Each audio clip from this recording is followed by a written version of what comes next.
sa kanila lamang at hindi kumakatawan sa opinyon at pananaw ng himpilan at pamunuang ito. Di lang basta usapan, di lang basta babanat. Diretsahan ang usapan, pero patas ang talakayan. Dito pag-uusapan ang mga napapanahong issue. Eye for an eye. Eye for an eye. Idol, nauuso po ngayon yung pong money hunt content ng mga ilang vloggers at madalas maging paborito na ito na content ng mga vloggers natin dahil unang-una, madali ang views at saka nakakatulong pa daw di umano. At unti-unting nakikita natin na ini-embrace ito ng ating mga kababayan. Pero ano bang impact nito? Bakit madali na ina-accept ng mga kababayan natin? Ganun na ba yung parang impact ng kahirapan? O ito ba ay naglalagay lang na o nagbibigay lang ng aliw sa atin? O pakiramdam na baka ako ng susunod na manalo? Ngayong umaga po na ito para mas maintindihan po natin at mapaliwanagan din po tayo itong psychological perspective nito pong mga usapin po na ito. Lalo po yung money hunt. Kasi ang nakakatakot dito, may mga balita tayo noon na nalagay sa alanganin yung mga nagpapa-money hunt. Pero parang tuloy na tuloy pa rin hanggang ngayon 'di ba? Usong-uso nakikita po natin nagti-trending po. Ngayong umaga makakausap po natin po si Doc Norly Orbisnondo Dumenden mula po sa Wundt Psychological Institute. Magandang umaga po Doc at pagbati po ninyo sa lahat po ng ating mga taga-subaybay. Good morning, Idol Mark, and advance happy Valentine's sa lahat ng ating mga idols na nakikinig ngayon. Opo. Pero siguro pang-relate din sa Valentine's dahil yung mga gustong sumali dito may pang-date. Pero paano po ba nakaka-apekto po sa kahirapan po at financial stress, Doc Norly, yung desisyon po ng mga tao na sumali sa mga ganito po na or manood po sa mga ganitong klase po ng content, yung money hunt, kahit na may kasama po minsan po na hiya at saka panganib? Alam mo, Idol Mark, sa pinagdadaanan natin ngayon, kailangan natin ng mga outlets para malibang. So may mga ibang tao na sumasali dito dahil ito'y libangan lang kasi not necessarily dahil sa pera, kundi alam nyo yung exposure din nila sa social media, lalo na kapag medyo sikat yung mga nagpapamanihan na yan. So andun yung libangan lang din. Pero there are also instances, alam natin yung ating mga kababayan din kung minsan na nangangailangan, and that is one easy money or yes, isang paraan para magkaroon ng pera na pwedeng panukso sa kanilang pangangailangan. It's an easy money. That's why doon natin makikita na marami talaga yung in need. And so kahit nahihiya sila or they engage to it, talaga namang makikisali sila kasi nga kailangan natin yan. Anyway, dito po, bakit sa palagay po ninyo madaling na-embrace po ito ng ating pong mga kababayan? Idol Mark, may mga iba't ibang reason kasi dyan. So isa dyan yung survival needs natin or yung security, kailangan yung ma-provide natin yung ating mga pangangailangan. So siyempre, saan ka ba naman makakahanap everyday ng halimbawa ng 500 pesos, di ba? Correct. So that's one for survival needs. Yung iba naman, Idol Mark, is social, para magkaroon sila ng parang relevance or parang interaction with other people, especially in social media kasi dahan-dahan parang yun na yung nagiging mundo natin, yung social media So yun yung mga iba't ibang reasons kung bakit ini-embrace ito at alam yun, talagang patok na patok ito sa mga tao ngayon. Kaya nga minsan nakakalungkot, nagkakasakitan yung iba, talaga nagkakapisikalan. Pero ano po yung psychological reward dito, Sir Doc Norly, na nakukuha po ng netizens? Bukod po dun sa mga nabanggit po ninyo kanina, meron pa po ba na pwedeng po dito makuha? Like for example, baka yung hope na baka ako nang susunod. Yes, andun yung Idol Mark kasi alam mo yung pag-decide mo pa lang na sasali or makikihanap ako dito, nagpapakita na ito ng positive emotion. Ito yung emotion na sinasabi natin na hope.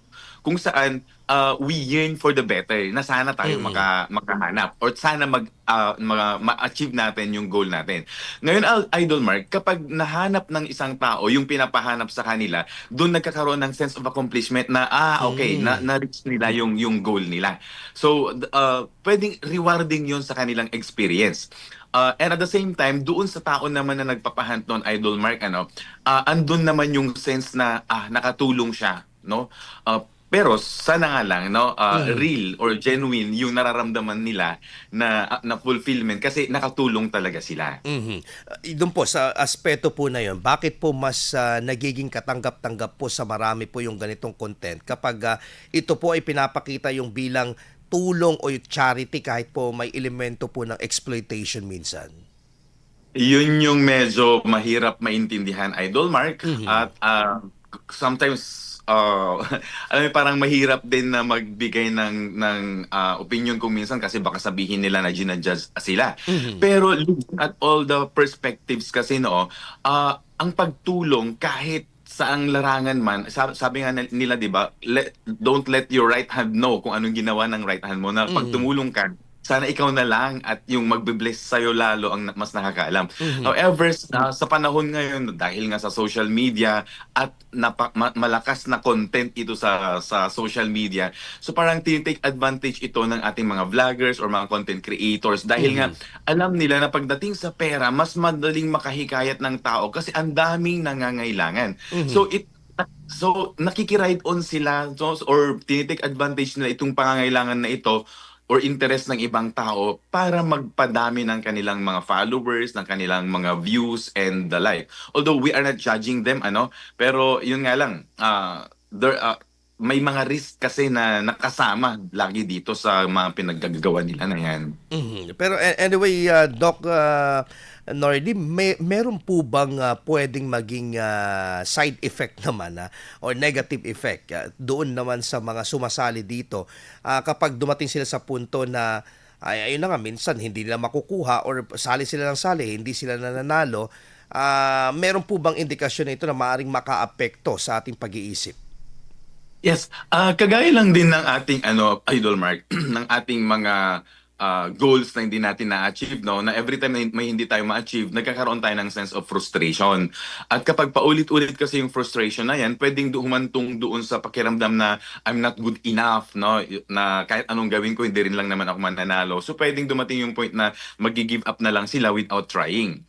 However, on a positive note, pwede pa rin kasing mas nahahasa dito yung tinatawag nating value ng hope and sometimes yung flexibility or adaptability natin na kaya nga laging sinasabi, di ba, yung try and try until you succeed. So there are always two sides of the coin dito. So pag paulit-ulit yung frustration, pwedeng humantong na lang dun sa pakiramdam na helpless sila or hopeless na sila. But on the other hand, it can also boost yung sige, try lang ng try, hope lang ng hope hanggang sa ma-achieve natin, something like that. Opo. Paano naman po naapektuhan po ng social media yung tinatawag nating validation, social media validation, like yung sa views, sa likes, sa share po, yung asal po ng gumagawa ng content na ito on the side of vlogger, at the same time yung mga lumalahok po sa manihan? Yes. Doon sa validation, Idol Mark, it's more on the content creator na natin nakikita yon, no? Na kapag mas maraming nagjo-join sa kanilang mga tawag dito, Contest, opo. pa-contest, oo, mas maraming views, mas maraming shares and reactions, di ba? Mas nababalidate sila. Kasi, alam niyo yung, ito yung medyo nakakalungkot ngayon na sometimes people find their worth or their values based on reactions or views na sa social media ngayon. Correct. No? Na alam naman nating lahat na these are just temporary or sometimes emotion-driven yung mga reactions na ito at hindi yun yung tunay na basehan ng worth ng isang tao. However, again nga, we are living in a world kung saan yung fame, money ay parang mas nabibigyan na ng halaga. That is why kailangan din nating maging careful, no? Lalo sa ating mga content creators na hindi sana nakabase lang doon yung pagva-validate sa ating mga sarili. Kasi mas masarap pa rin napakinggan yung validation na nanggagaling sa mga tao na mas nakakakilala sa atin. Kaya yung genuine happiness ngayon, mahirap nang ma-attain na Doc Norly, no? Totoo yan, Idol Mark. Okay. Anyway, Doc Norley, siguro advice na lang po natin po, lalo po yung mga sobrang babad sa social media, how to balance yung real life nila dito sa virtual life nila. Yes. Para dun sa ating mga consumers ng social media contents na ito, okay, although nakakalibang ang panunood ng mga contents na ito, pero tandaan natin na there are more important things out there. Yun yung totoong buhay natin. So instead of focusing dun sa mga game of chances, kagaya nga ng mga money hands na yan, why don't we make or exert real efforts para maghanap buhay, makisalamuha kapag yun ang hinahanap natin, validation and the like, no? Makisalamuha at paigtingin yung ating mga relationships with other people, especially our family members and our friends. And for the content creators din natin, na mga kagaya din po natin, kailangan nating tawag dito, ibalanse yung risk and yung benefit ng ating mga contents para dun sa ating mga viewers na hindi lang nakabase sa padamihan ng views, pero kung nakakasira naman ito ng values, ng character, or ng health and buhay mismo ng ibang tao, or even kayo na gumagawa ng content, ay baka naman kailangan nating magbago ng mga genre, no? So again, let's weigh yung benefits and yung dangers na dulot ng ating mga pinaggagawa, whether behind the camera or in front the camera. Ayun. Anyway, congratulations po sa mga new branches po ninyo. Ano, ito ba, franchise ba to, Doc Norley? Itong Wundt Psychological Institute ng mga new branch nyo sa ibang probinsya? Idol Mark, thank you so much for sa pagbati, no. Yes, we are opening on Sunday sa ating San Jose City branch, and Wow. this is a branch, hindi po siya franchise, Idol Mark. So tayo mismo ang Okay. nagpapasayo ng mga ito. And soon sa Caloocan naman tayo sa March 8, Idol Mark. And hopefully makarating tayo ng Batanes at Mindoro. Grabe. Invite ko na doon, Idol Mark, pag napunta tayo ng Batanes. Opo, congratulations po. Anyway, Doc Norley, sa mga nangangailangan po ng psychological, tawag dito, help sa kanilang mental health na mapanatili. Kasi yung pagpunta naman sa mga psychology, hindi naman ibig sabihin meron ka kagad problema sa pag-iisip, di ba? Just to address lang kung minsan sobrang stress ka, burnout ka, how they can connect to you, Doc Norley. Yes, Idol Mark. Gusto ko lang i-affirm yun, Idol Mark, no, na hindi lang yung may mga suliranin na yung pumupunta sa atin, kundi ang pinaka-importante kasi is yung first P, which is promotion of mental health. So bago ka palang magkaroon ng mental health concern, kailangan mayroon ka na tayong ginagawa. And sa lahat po ng mga gusto mag-avail ng ating services, you can just visit po yung ating mga offices sa Dagupan, Mangaldan, Urdaneta, Vigan, kung gusto nyo, Benguet, Abra, and soon sa San Jose City. You can just message us sa ating page, WUNDT, Wundt Psychological Institute, Idol Mark. Dr. Norley Domenden, ang founder and director po ng Wundt Psychological Institute. Maraming salamat po and magandang umaga po, Doc. Thank you, Idol Mark. Anyway, Idol, yan po ang ating pong panayam po, ang ating Eye for an Eye ngayong oras po na ito. At maraming salamat po sa pagtutok. Maya-maya po, pakinggan po ninyo ang RMN Network News.